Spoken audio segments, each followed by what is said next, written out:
My mother was born under Nazi occupation in Marseille in 1942, France, right on the Mediterranean coast.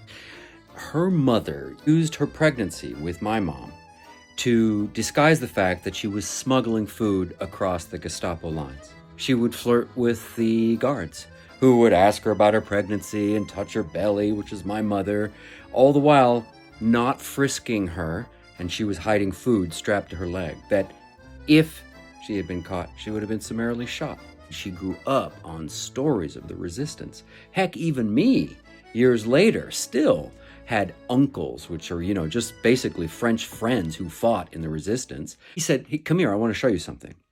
He brought me down these alleyways in Old Marseille. And this is in the 80s. He brought me down these alleyways. We came to this place, and he said, "Look at this wall." It was a tiny, narrow alley. Right about human heart level, there were these pock marks in the wall. And he goes, "Those are bullet marks. We know the people who were assassinated right here, shot by the Gestapo in this alley." 40 years later, they had never plastered over the marks. And they still brought the next generation to show them that point and tell them that story, right? So my mother inherited deep dislike, a prejudice against the German people. She just hated them. And she always worried about this prejudice. She knew that there must be a problem with it, Even a friendship. So she had a best friend named Barbara, who was immigrant from Germany. Of course, they were fast friends. They were both immigrant, young mothers raising young kids with funny accents, trying to raise their kids in the Midwest, right? So they were friends for years. And I asked her, I said, "Well, didn't your friendship with Barbara help you get over your prejudice against Germans?" And she said, "No." She says, "No, because she was such an individual. It was a friend to friend. No, my prejudice is against the German people as a whole." She says, "I don't like that. I want to get rid of it." So she said, "I have a plan." On one of her trips back to Europe, the cheapest flight was actually into Frankfurt, Germany. And she said, "You know what? I'm going to take a train across Germany to France. And I'm going to have a very specific intent.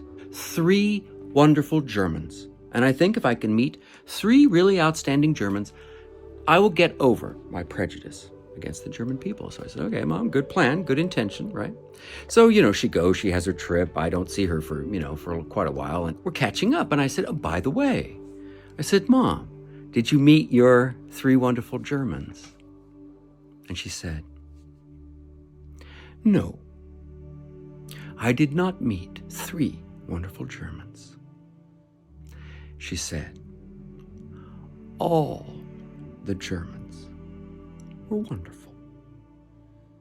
For the entire time she was there, on a train trip across the country under difficult travel conditions when people are often quite short, dealing with the language barrier, dealing with switching trains and asking for directions, trying to buy food in a foreign country.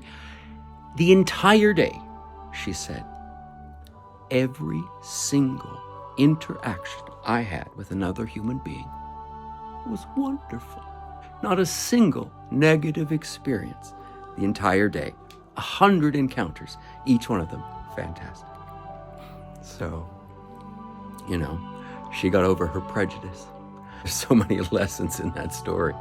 But Terence McKenna calls that gratuitous grace, when you pray to the universe for one thing and it gives you 1,000 times more than that thing. She wanted an experience of 3 wonderful encounters, and she got hundreds of them across a day. I think things like that are beautiful, and I've heard examples like that throughout my life. The universe will give you back the energy you put into it. If you have positive intentions, they will be reflected by the universe. I love you. Be well. Ciao.